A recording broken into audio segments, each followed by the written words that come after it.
3, 2, 1, al aire. Acción Ciudadana.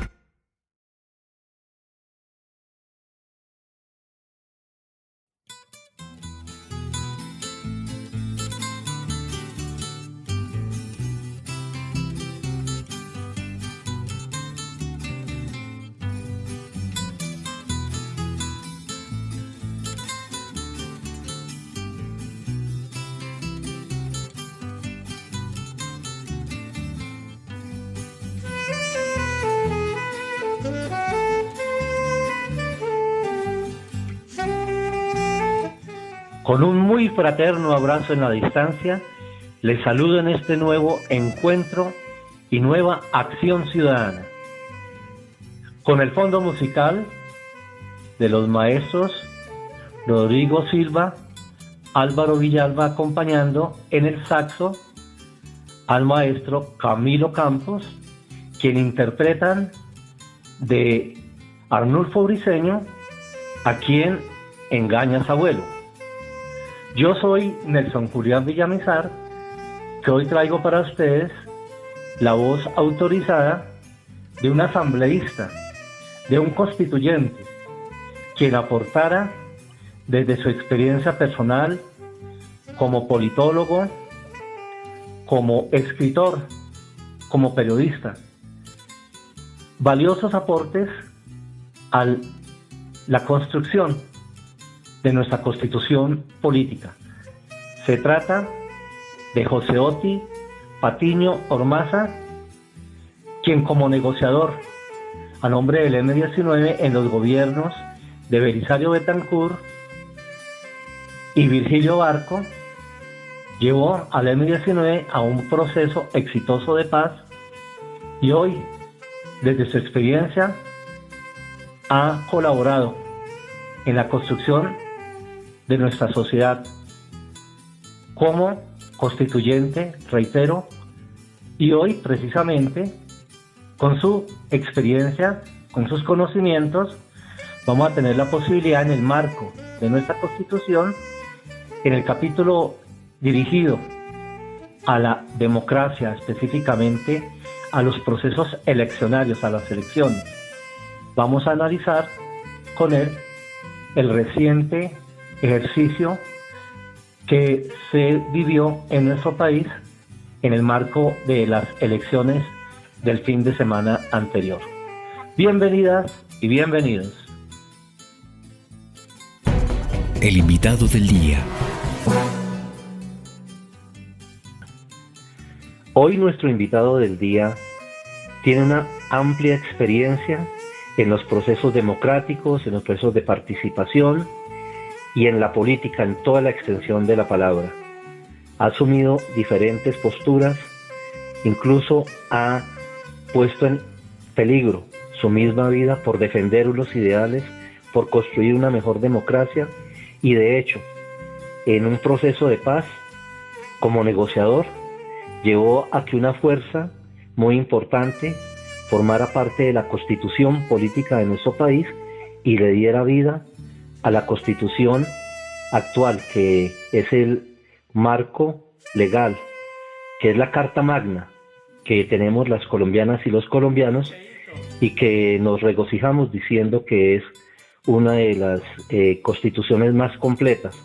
Precisamente en 1991, Oti Patiño fue un constituyente, formó parte de la Asamblea Nacional Constituyente y hoy lo hemos invitado para hablar acerca del proceso electoral, de las elecciones en el marco de la Constitución, de la importancia del voto y del ejercicio máximo de ciudadanía que tenemos en el contexto de la democracia colombiana. Muy buenos días, Oti. Buenos días, Julián.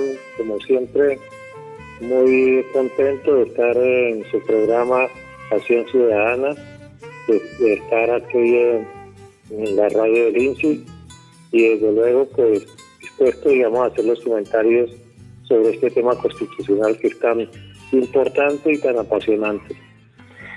Precisamente venimos de un proceso que aún estamos recogiendo los datos oficiales de la registraduría, con la observación del movimiento de observación electoral, la MOE, y todos los delegados, todos los jurados y los testigos de los diferentes partidos en lo que se conoce como los escrutinios.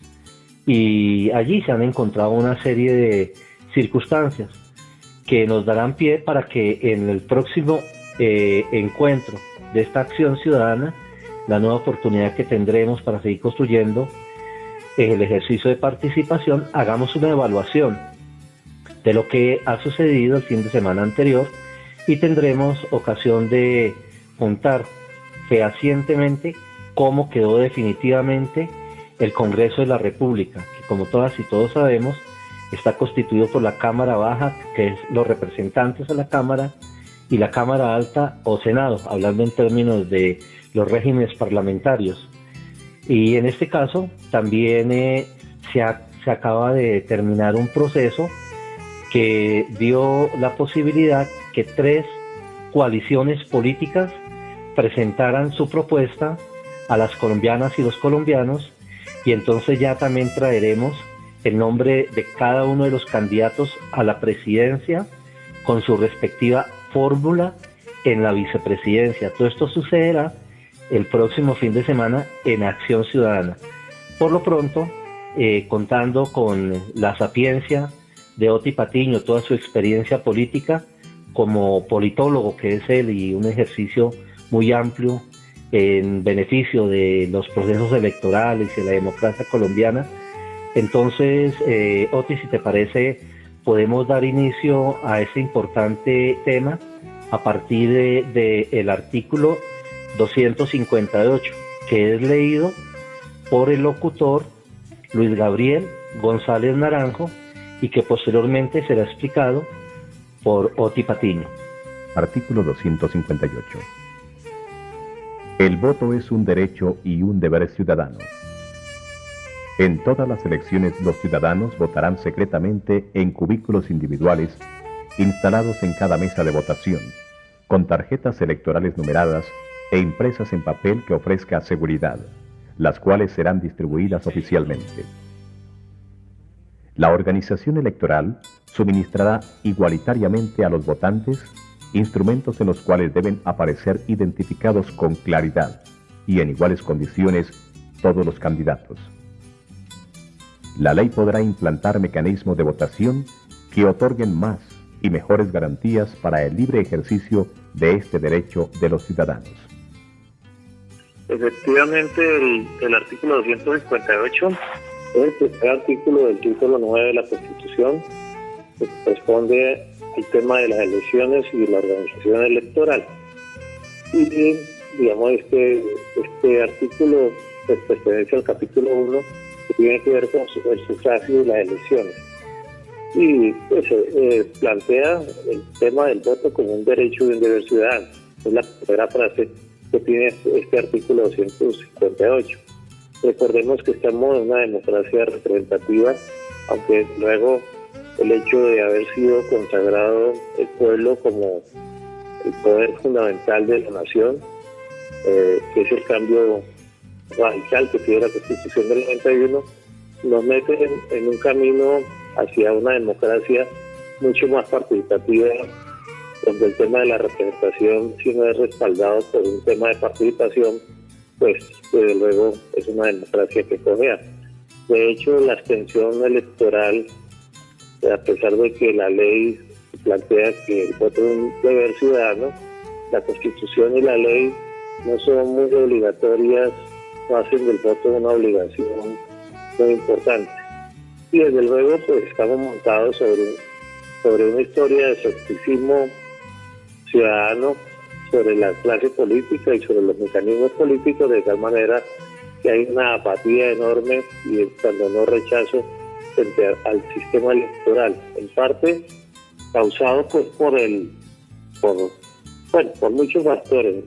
El principal creo que es el desaliento que tiene la gente frente a la representación política, que está en manos, pues por supuesto, de la clase política. Entonces ese desaliento pues hace que mucha gente no vote, a pesar de que El voto es un derecho, renuncia al derecho, y lo que es más grave en algunos casos, que la gente piense que el voto es un elemento comercial y que lo puede vender o comprar. Es decir, que eso no es un elemento de poder ciudadano. En otros países el voto sí realmente se ha constituido como un deber, y entonces la abstención es mucho menor, y eso es muy bueno para esos países porque la posibilidad del fraude y la posibilidad de la compraventa de votos disminuye. Aquí el Congreso no ha querido hacer realmente efectivo el deber ciudadano del voto. El desprestigio y las deficiencias de nuestro sistema electoral y la democracia están aún por subsanar, y precisamente es parte de los aportes que personalidades como Oti Patiño han querido dejar como legado para las ciudadanas y ciudadanos. ¿Ibas a decir algo más? Sí, por supuesto. Hay luchas, digamos, incluso luchas insurreccionales que han surgido precisamente por el fraude electoral, como es el caso del M-19, que surgió, digamos, a partir de un fraude electoral que hubo en abril de 1970, cuando se le robaron las elecciones al general Rojas Pinilla, y entonces el M-19 se levantó como una protesta más frente a ese robo electoral. Hay otros, en el caso hablo del ELN, donde plantean de que el que escruta elige, es decir, que el que tiene el poder es el que elige a las personas y no la voluntad popular. Hoy, obviamente, frente a las fallas que todavía sigue teniendo el sistema electoral, el gran pulso, el gran reto que tenemos como institucionalidad democrática es mostrar que realmente no es la registraduría, no es el gobierno de turno el que elige los candidatos, sino que realmente es la ciudadanía, y que la registraduría y todo el sistema electoral son los garantes de que ese poder ciudadano se exprese a través, digamos, de la votación. La importancia de la misión de observación electoral y los testigos que cada partido nombra para que puedan ejercer como un jurado de conciencia y vigilar muy de cerca los escrutinios, los resultados, como ha sucedido durante esta semana. Entonces, si te parece, Oti, continuamos con el artículo 259. Artículo 259. Quienes elijan gobernadores y alcaldes imponen por mandato al elegido el programa que presentó al inscribirse como candidato. La ley reglamentará el ejercicio del voto programático. El artículo 259 tiene que ver con el voto programático. Es decir, antes de ese artículo, de ese mandato, simplemente los alcaldes, gobernadores, ponían su nombre en consideración y la gente los elegía o no. Ganaba el que tuviera, como es ahora, mayor número de votos. Ahora, antes, cuando se inscribe para ser candidatos, tanto unos como otros deben inscribir un programa, y es lo que se llama el voto programático, de tal manera que las personas no están votando por el nombre de una persona, sino sobre un programa, sobre una promesa que esa persona hizo al inscribir su candidatura. Y así, en caso de no cumplimiento, el pueblo mismo puede demandar su nombramiento al fallar esa persona con la promesa a la cual se comprometió. Equivale a que también se puede iniciar un proceso para revocar a un congresista, es decir, se podría también iniciar un proceso para revocar a un representante de la Cámara o a un senador. No, fundamentalmente se habla de los gobernadores y alcaldes. El caso de los senadores y representantes es mucho más complejo porque ellos hacen parte de bancadas y son inscritos a través o de un proceso de firmas de ciudadanos o a través de el aval de un partido. Entonces, desde luego allí la cosa es distinta, aunque desde luego el perfil de cada partido o de cada grupo de ciudadanos que pone en consideración el nombre de un congresista, digamos, eso es parte, digamos, del proceso de compromiso. Sin embargo, allí uno de los elementos más importantes que está todavía por desarrollarse legalmente es la responsabilidad que tiene un partido sobre las fallas de sus elegidos. Es decir, hay partidos que han tenido muchos personas que a la postre resultaron ser delincuentes y simplemente pierden la común, pero el partido está indemne de cualquier digamos, acusación. Desde luego ese divorcio entre la responsabilidad partidaria y la responsabilidad individual del congresista, bien sea representante de la Cámara o incluso bien sea diputado o concejal, pues no se produce. Debería haber, digamos, la posibilidad de que un partido que esté avalando gente con ese tipo de conductas incluso pueda perder la personalidad jurídica, pero hasta ahí no hemos llegado. Sí, solamente se conoce el tema de la silla vacía, y se habla que los partidos tienen unos comités éticos o consejos éticos, y tendría que tener el poder también el Consejo Nacional Electoral en una democracia más perfecta de ejercer un seguimiento, un control, porque también se entiende que es la Corte Suprema de Justicia cuando un congresista es denunciado. Creo que esa es la instancia en la que son juzgados, ¿verdad? Sí. Sin embargo, el Consejo Nacional Electoral básicamente está compuesto por representantes de los distintos partidos, de tal manera que allí, digamos, hay una falla de origen, y es que el Consejo Nacional Electoral no es independiente de los mismos partidos. Allí en el Consejo Nacional Electoral generalmente se tramitan los problemas que tienen los congresistas o los elegidos o los no elegidos para hacer los reclamos necesarios y que puedan llegar, digamos, a obtener una curul. Pero es muy poco lo que se tramita de la responsabilidad de los partidos mismos. Entonces podemos decir que el voto programático, para retomar, corresponde específicamente a los gobernantes que son elegidos desde la presidencia y pasando por los gobernadores, alcaldes, ediles de la Junta de Administradores Locales. Los ediles también tienen el mismo fuero, digámoslo así, que tendría un concejal o un representante de la Cámara o un senador. Un diputado, sí, exacto. Y los diputados. Perfecto. Entonces continuamos ahora con el artículo 260, leído por Luis Gabriel González Naranjo y explicado por nuestro invitado Oti Patiño. Artículo 260.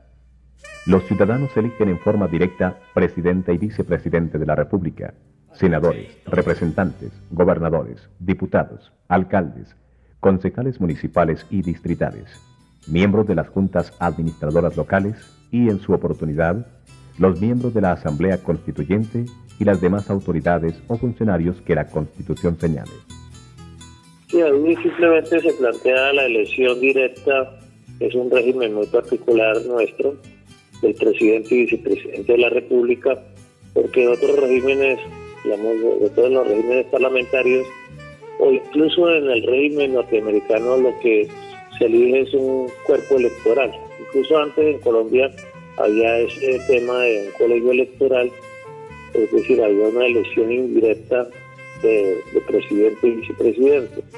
El artículo 260 establece que los ciudadanos son los que eligen de manera directa al presidente, al vicepresidente, a los senadores, representantes, a los gobernadores, a los diputados, a los alcaldes, a los concejales, también a los ediles. Pues, y también cuando hubo asamblea constituyente, pues también se presenta una elección directa. Es decir, la idea es que hay una elección de la ciudadanía de una manera que no está medida por ninguna instancia distinta, digamos, a ellos mismos. Uh-huh. Ahí es válido hacer el recorderis que el presidente, gobernador, alcalde, son de la figura que se llama el ejecutivo, ¿no? Son del poder ejecutivo. Y los ediles, concejales, representantes de la Cámara, senadores, diputados, forman parte del poder legislativo. Sí. E incluso alguien ha planteado la necesidad de que algunos organismos de control, por ejemplo la Procuraduría, el Procurador General de la Nación, ofrezca una elección popular y que no sea, digamos, una elección mediada pues, por los poderes ya establecidos, que haya la decisión de que haya un representante directo en los mecanismos de control a través de una elección popular, pero pues eso no puede. Digamos, básicamente la elección está restringida al Ejecutivo y al Legislativo. Exactamente. Correcto. Entonces continuamos ahora con el artículo 261. Artículo 261. Ningún cargo de elección popular en corporaciones públicas tendrá suplente. Las vacancias absolutas serán ocupadas por los candidatos no elegidos en la misma lista, en orden de inscripción, sucesivo y descendente. Acto Legislativo número 03 de 1993. Diciembre 15. Diario Oficial número 41140, del 16 de diciembre de 1993, por el cual se adicionan los artículos 134 y 261 de la Constitución Política de Colombia. El Congreso de Colombia decreta: el artículo 261 de la Constitución Política quedará así. Las faltas absolutas o temporales serán suplidas por los candidatos que, según el orden de inscripción, en forma sucesiva y descendente, correspondan a la misma lista electoral. Son faltas absolutas, además de las establecidas por la ley, las que causan por muerte, la renuncia motivada y aceptada por la plenaria de la respectiva corporación, la pérdida de la investidura, la incapacidad física permanente y la sentencia condenatoria en firme dictada por la autoridad judicial competente. Son faltas temporales las causadas por la suspensión del ejercicio de la investidura popular en virtud de decisión judicial en firme, la licencia sin remuneración, la licencia por incapacidad certificada por médico oficial, la calamidad doméstica debidamente probada y la fuerza mayor. La licencia sin remuneración no podrá ser inferior a 3 meses. Los casos de incapacidad, calamidad doméstica y licencias no remuneradas deberán ser aprobadas por la mesa directiva de la respectiva corporación. Parágrafo primero. Las inhabilidades e incompatibilidades previstas en la Constitución Nacional y las leyes se extenderán en igual forma a quienes asuman las funciones de las faltas temporales durante el tiempo de su asistencia. Parágrafo segundo. El numeral tercero del artículo 180 de la Constitución quedará así. Numeral tercero. Ser miembro de juntas o consejos directivos de entidades oficiales descentralizadas de cualquier nivel o de instituciones que administren tributos. Artículo tercero. Este acto rige a partir de su promulgación.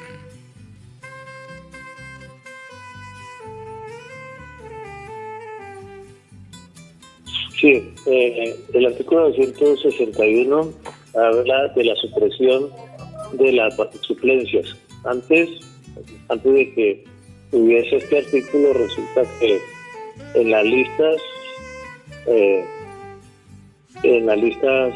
a representaciones de las corporaciones públicas había personas muy distinguidas, muy importantes, que ponían su nombre luego renunciaban a ese cargo y al suplente, de tal manera que y al suplente a veces no lo conocía nadie. Entonces la gente creía estar votando por una persona y resulta que en el fondo, en los manejos de la politiquería, resulta que estaba votando por otro que era realmente el que suplía la falta del primero. Eso era una vagabundería, realmente era un engaño para el elector y eso se suprimió. Entonces se planteó de que era necesario suprimir eso y que las vacancias serán, cuando falte alguien, será suplido en el orden que figura en la lista de que se ha inscrito que es inscrita, digamos, para las elecciones. Continuamos nuestro recorrido por esta ruta constitucional por la paz, la justicia y la equidad, y ahora llegamos al artículo 262. Artículo 262. La elección del presidente y vicepresidente no podrá coincidir con otra elección. La de Congreso se hará en fecha separada de la elección de autoridades departamentales y municipales. Sí, aquí este artículo separa las elecciones del presidente y vicepresidente de otras elecciones, las del Congreso, y a su vez hace separación entre el Congreso y las autoridades también departamentales y municipales. Esto con el objeto de no crear esos efectos, digamos, de planadora, que ocurren a veces, donde quien es candidato a la presidencia puede, digamos, uniendo todo el mecanismo, todo el aparato electoral y, digamos, hacer que los otros organismos queden subordinados a esta elección presidencial. Y lo mismo, digamos, con respecto a las autoridades departamentales y municipales, el hecho de que no sean por arrastre de la lista de los congresistas. Creo que ese artículo 62 tiene ese objeto. Magnífico. Entonces, en esta ruta continuamos ahora con el artículo 263. Artículo 263. Para asegurar la representación proporcional de los partidos cuando se vote por dos o más individuos en elección popular o en una corporación pública, se empleará el sistema de cuociente electoral. El cuociente será el número que resulte de dividir el total de los votos válidos por el de puestos por proveer. La adjudicación de puestos a cada lista se hará en el número de veces que el cuociente quepa en el respectivo número de votos válidos. Si quedaren puestos por proveer, se adjudicarán a los mayores residuos, en orden descendente. Bueno, allí, digamos, hay ya una cuestión técnica un poquito, digamos, complicada y de explicar, que es que la representación, para asegurar la representación de los partidos, cuando se vote por dos o más individuos en elección popular, es decir, elecciones corporativas, se empleará el sistema de cociente electoral. Entonces ahí se explica claramente que el cociente será el número que resulte de dividir el total de los votos válidos por el de puestos a proveer. La adjudicación de puestos a cada lista se hará el número de veces que el cociente quepa en el respectivo número de votos válidos. Entonces luego explica que si faltan puestos por asignar, pues se adjudicarán con los mayores residuos de mayor a menor. Entonces, digamos, básicamente el tema del cociente, que aunque la explicación es más o menos clara, a veces es, digamos, por el carácter técnico que tiene, no es tan fácil de entender para mucha gente. En este momento estamos asistiendo al conteo de voto por voto, teniendo en cuenta que estas planillas, ese instrumento técnico que se conoció como el E14, presentó algunas deficiencias el domingo anterior y eso obligó a que varios partidos fueron los que presentaron queja, y entonces podemos decir que en este momento que aún están en el conteo puede cambiar ese cociente, porque se detectan para algunos partidos más de 60.000, más de 80.000 votos, lo que hace que varíe ese cociente respecto al censo, digámoslo, el total de votos emitidos durante el domingo anterior, ¿verdad? Sí, ahí no, incluso se habla de casi de 500.000 votos en el caso del pacto histórico, por ejemplo. Hay otros partidos que no registran en ninguna mesa de votación, y eso pareciera como muy extraño. Sí, más de 29.000 mesas. Conocidos. 29.000 mesas en las que no hay ni un solo voto para el pacto histórico, por ejemplo. Entonces, pero además creo que cometí un error, digamos, en la consulta, y es que cuando se repartieron los tarjetones se repartió un tarjetón por cada una de las consultas, de tal manera que eso obligaba al elector a identificarse como simpatizante de una corriente. Y eso hizo que muchos jurados electorales, sobre todo cuando había un jurado constituido homogéneamente por una tendencia que en la mayoría de los casos era una tendencia más gubernamental, le negara o cambiara el tarjetón a la persona que lo pedía, y le entregara un tarjetón distinto al que la persona había pedido.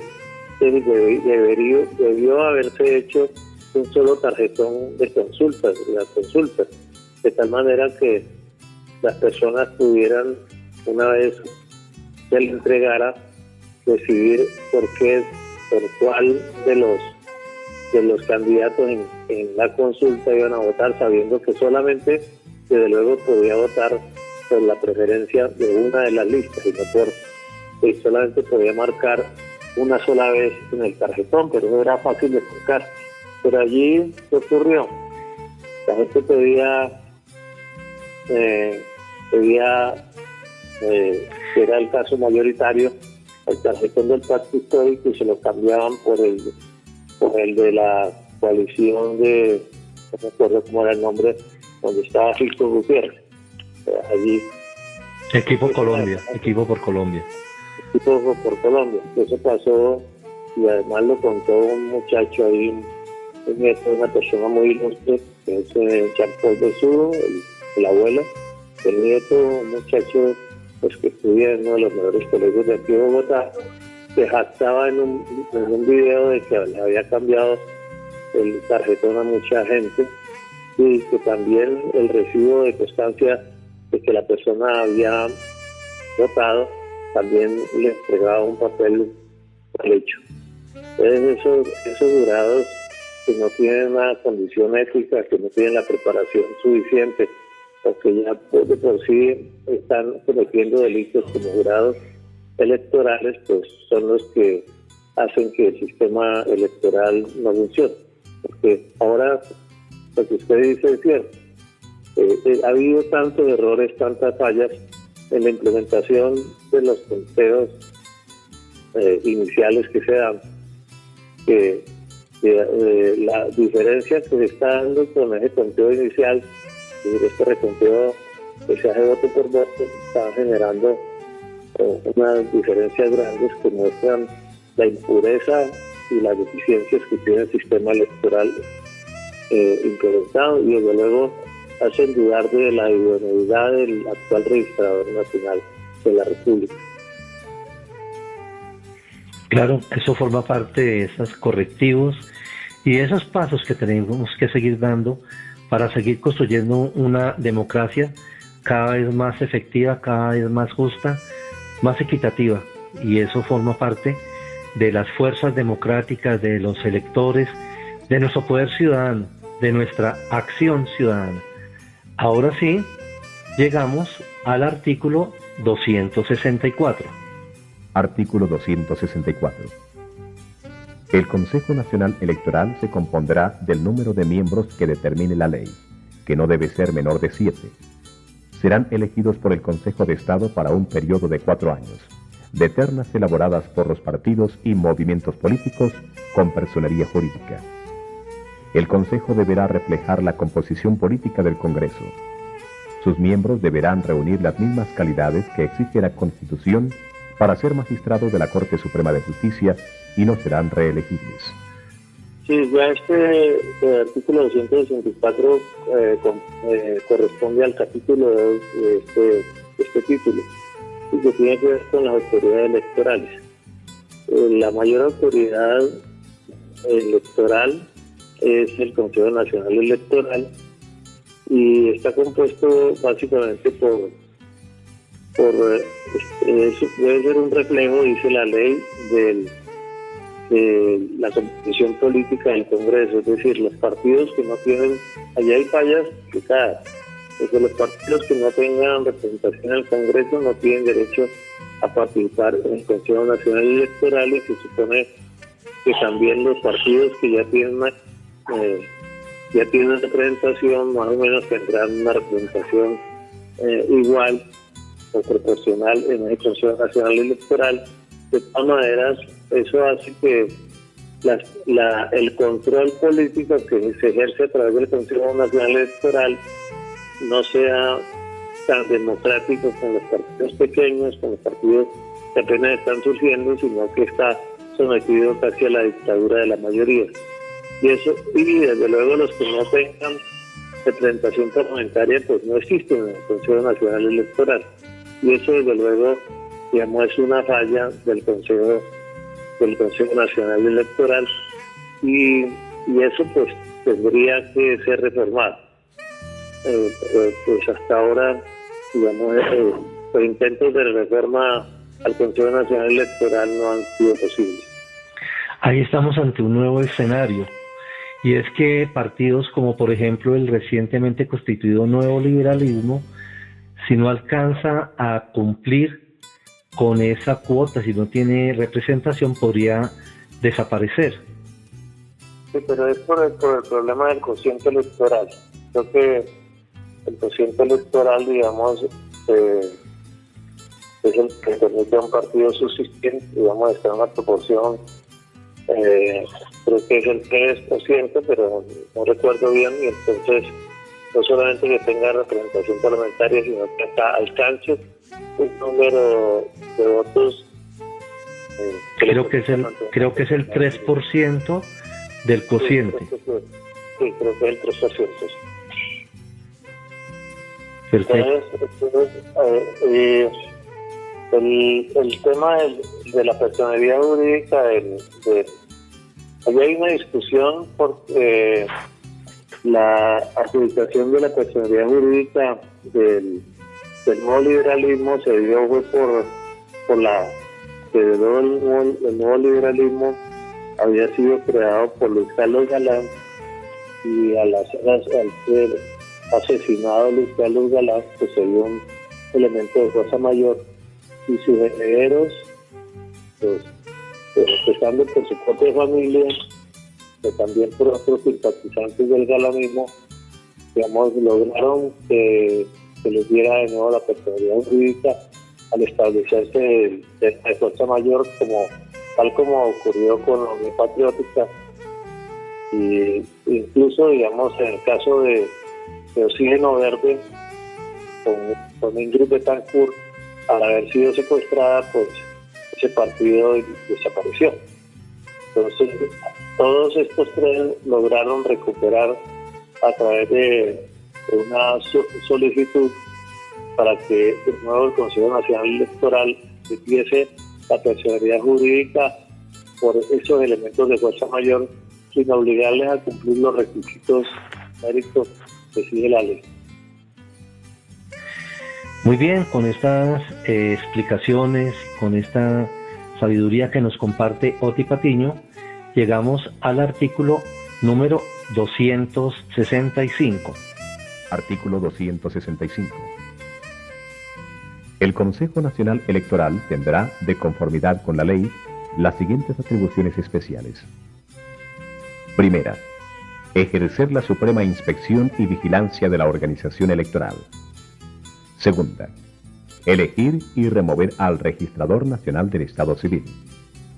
Tercera, conocer y decidir definitivamente los recursos que se interpongan contra las decisiones de sus delegados sobre escrutinios generales y, en tales casos, hacer la declaratoria de elección y expedir las credenciales correspondientes.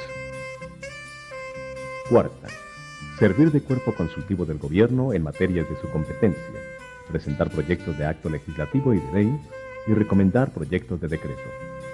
Quinta, velar por el cumplimiento de las normas sobre partidos y movimientos políticos y de las disposiciones sobre publicidad y encuestas de opinión política, por los derechos de la oposición y de las minorías, y por el desarrollo de los procesos electorales en condiciones de plenas garantías. Sexta, distribuir los aportes que para el financiamiento de las campañas electorales y para asegurar el derecho de participación política de los ciudadanos establezca la ley. Séptima, efectuar el escrutinio general de toda votación nacional, hacer la declaratoria de elección y expedir las credenciales a que haya lugar. Octava, reconocer la personería jurídica de los partidos y movimientos políticos. Novena, reglamentar la participación de los partidos y movimientos políticos en los medios de comunicación social del Estado. Décima, colaborar para la realización de consultas internas de los partidos y movimientos para la escogencia de sus candidatos. Décima primera, darse su propio reglamento. Décimo segunda, las demás que le confiera la ley. Sí, el artículo 265 es bastante extenso porque tiene que ver con la reglamentación, las atribuciones que tiene el Consejo Nacional Electoral. El principio, pues, es ejercer la inspección y vigilancia de la organización electoral, nombrar al Registrador Nacional del Estado Civil, conocer casi, digamos que allí se libran juicios respecto a los escrutinios generales y poder, digamos, expedir las credenciales a los distintos personas elegidas. También, digamos, cumple una función como cuerpo consultivo del gobierno en materias electorales, para que los partidos y movimientos políticos cumplan con las normas establecidas, como las disposiciones sobre publicidad, encuestas, también sobre el derecho a la producción, bueno, digamos, una serie de reglas que existen sobre todo el sistema electoral. También, y esto es muy importante, distribuye los aportes para el financiamiento de las campañas electorales y desde luego para asegurar la participación ciudadana según lo que establezca la ley. Y el tema más importante que tiene el Consejo Electoral es efectuar el escrutinio general de todas las votaciones nacionales y pues hacer la declaratoria de cómo fue realmente los resultados de esas elecciones y expedir las credenciales a que haya lugar. Otro tema muy importante es que cuando alguien solicita la personería jurídica a través de cualquiera de los mecanismos existentes, ordinarios o extraordinarios, es el Consejo Nacional Electoral el que le da la personería jurídica a los partidos y movimientos políticos, y también reglamenta cuando se trate de medios de comunicación del Estado cuál va a ser la participación de esos partidos y movimientos políticos en esos medios. Y a solicitud, digamos, también, que es lo que ocurrió en estas elecciones pasadas, cuando hay una consulta interna de los partidos o de las coaliciones, como se dio ahora con las 3 coaliciones, es quien colabora y hace efectivo, digamos, esas consultas para escoger candidatos. Recordemos que la primera consulta que se hizo para escoger un candidato se hizo en el año 90, marzo de 1990, cuando el Partido Liberal, entre 5 candidatos, precandidatos que tenía, escogió la candidatura de Gaviria. Y bueno, ahora salió un tema muy interesante de estas elecciones, porque ya no fueron partidos, sino coaliciones de partidos las que propusieron la consulta, y ahí salieron firmes 3 candidaturas presidenciales. Entonces, ese tema del numeral 10, que es el de colaborar con la realización de consultas internas de los partidos y movimientos, pues, ha tenido ese enriquecimiento, porque ya no solamente son los partidos y movimientos, sino las coaliciones para escoger candidatos. Y la máxima autoridad, que es el Consejo Nacional Electoral, es el que determina las reglas de juego, pero sobre todo es nuestra Constitución y es la ley electoral. Entiendo que hay una ley de los partidos que también se encarga de dar unas directrices para cómo funciona el aparato estatal y el aparato democrático en general en nuestro país. Sí, efectivamente, digamos, eso es, claro, los reglamentos internos de los partidos pues son potestad de los propios partidos, claro. Digamos, los partidos tienen autonomía para darse sus propios reglamentos, pues, dentro de un juego democrático, pero hasta allá, digamos, no ha llegado la ley, digamos, para determinar qué tanta democracia interna hay. Lo que sí hay es que el dinero que se le asigna a cada partido para su funcionamiento obliga a un porcentaje importante para la capacitación ciudadana. Sin embargo, la verdad es que eso no se cumple mucho. Esos rubros que dan para la pedagogía ciudadana, pues generalmente son disfrazados para hacer campañas políticas o para otros menesteres que nada que ver con la formación ciudadana. Sí, encontramos también una situación que se dio recientemente, y fue en los escenarios de paz, donde se elegía con el proceso de paz, quedaron 16 circunscripciones, y las personas o los grupos políticos que allí desarrollaron su acción no pudieron recibir los recursos a tiempo, y eso permitió un desequilibrio dentro del ejercicio democrático. Sí, esas circunscripciones de paz era la primera vez que se hacía, aunque ya habían sido acordadas pues hace 2016, pero la implementación era relativamente reciente. Pues incluso hubo de todo, hubo impedimentos de muchas personas para que pudieran hacer una campaña, experimentos de todo tipo, pues desde amenazas hasta no llegada de recursos suficientes, y desde luego también aprovechamiento indebido de esas para escribir candidatos que nada que ver, por ejemplo, en la que no eran víctimas como tales, pues no cabía que fuesen candidatos, digamos, dentro de esta disposición especial de paz. El ideal sería, y hacia allá podría avanzar la verdadera democracia, que el Estado sea quien financie en términos de igualdad a todos los partidos, para evitar esas expresiones de corrupción que permite que los narcotraficantes inviertan grandes cantidades de dinero, y que se desarrolle una acción de corrupción donde muchos políticos llegan ya comprometidos porque sus campañas han sido financiadas por delincuentes y tienen que llegar precisamente a delinquir para poder pagar esos refuerzos de esos grupos non santos. Y por esa razón, ojalá tuviésemos en nuestro país la posibilidad que las elecciones sean financiadas directamente por el Estado. Sí, y no solamente los grupos delincuenciales, digamos, hay grupos de poder aquí grandes que desde luego financian a candidatos para que luego, digamos, sean sus seguidores. entonces el candidato ya no queda en poder de estos grupos económicos poderosos y no, digamos, recibiendo un mandato ciudadano. Es otra distorsión complicada de la democracia representativa.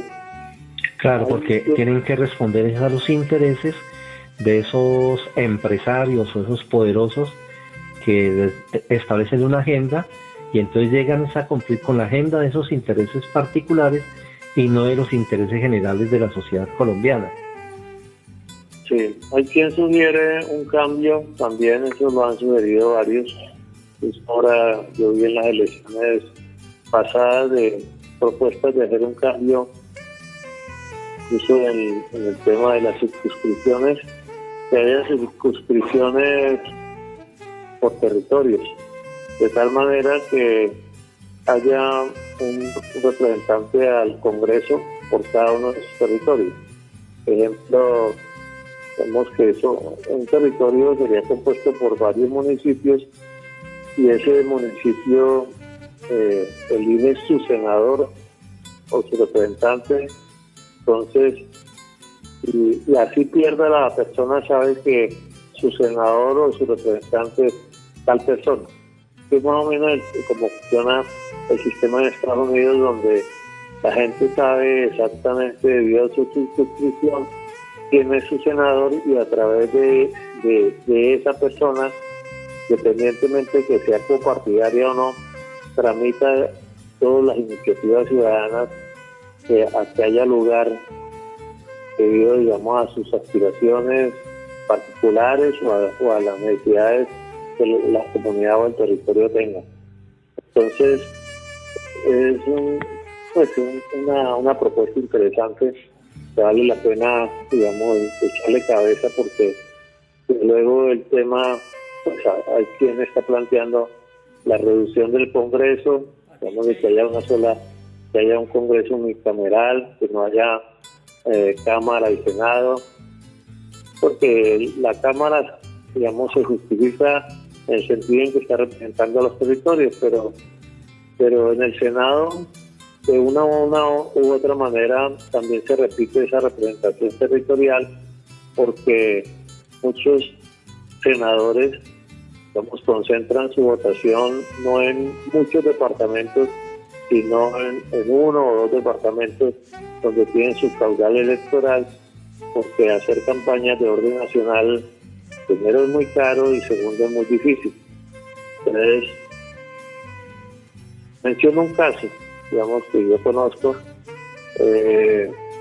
un senador recién elegido, que es Guido Echeverry. Realmente él tiene su potencial electoral en el Viejo Caldas, pues ha sido gobernador 2 veces y desde luego tiene un caudal político allá importante, y creo que en ninguna otra parte del país votan por él, pero allá en Caldas tiene la votación suficiente para haber sido elegido senador.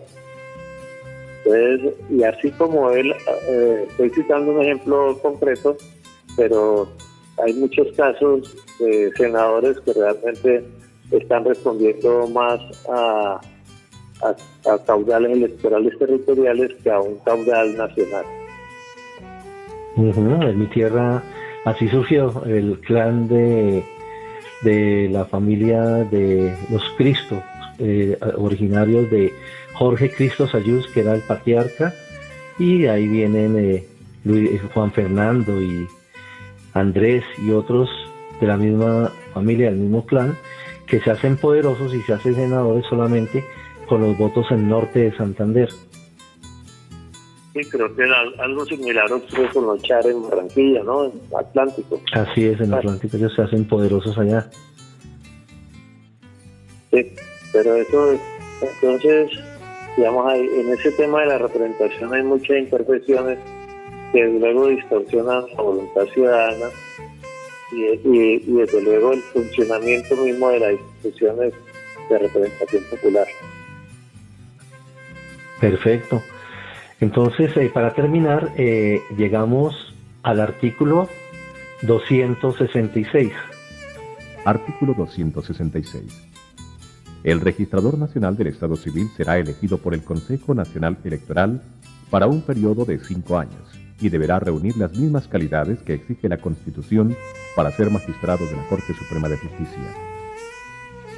No podrá ser reelegido y ejercerá las funciones que establezca la ley, incluida la dirección y organización de las elecciones, el registro civil y la identificación de las personas, así como la de celebrar contratos en nombre de la nación en los casos que aquella disponga. Sí, el artículo 166 tiene que ver con la manera como es elegido el registrador nacional del Estado Civil, que como ya lo dijimos, es elegido por el Consejo Nacional Electoral, lo eligen por un periodo de 5 años, y también se prohíbe la elección de ese registrador nacional. Sin embargo, el tema del registrador nacional alcanza a tener un poder inmenso y realmente muy poco el control que el propio Consejo Nacional Electoral, una vez elegido, puede hacer sobre él. Entonces, y además es una persona importantísima porque es en realidad el que dirige las elecciones.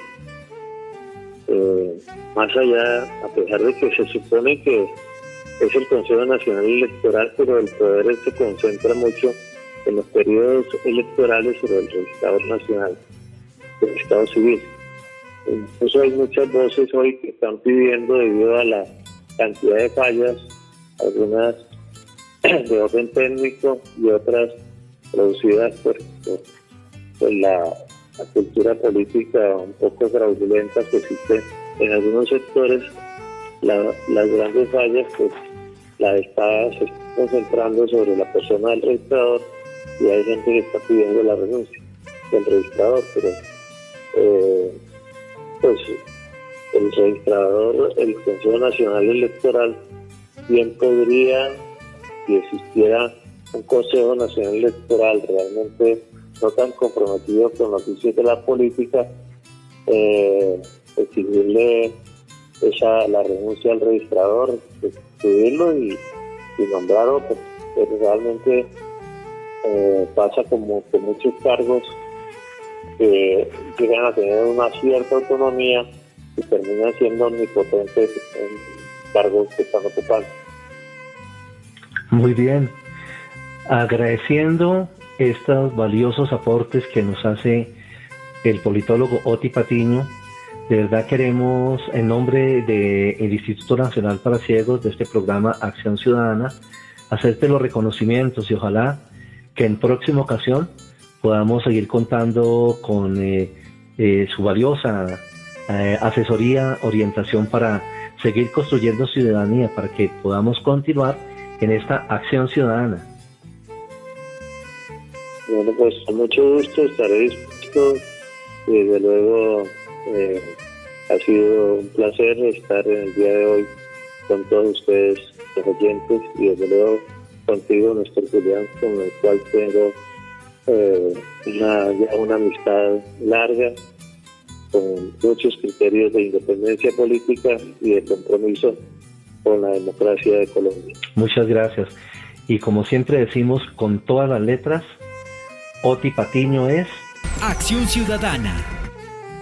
A Nicolás Monroy Sanz, productor, y a Joshua Villamizar León, quien desde su estudio de Danke Production hace realidad este encuentro semanal para continuar en la construcción de nuestra acción ciudadana.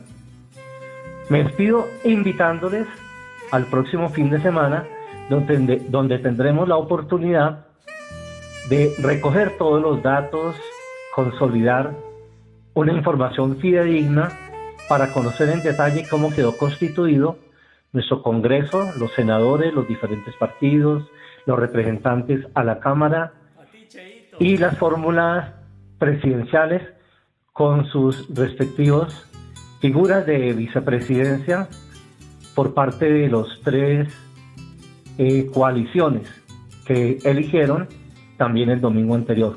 Hasta entonces me despido con un cálido abrazo en la distancia y como siempre expresando mi fraternidad y mi solidaridad con nuestra comunidad.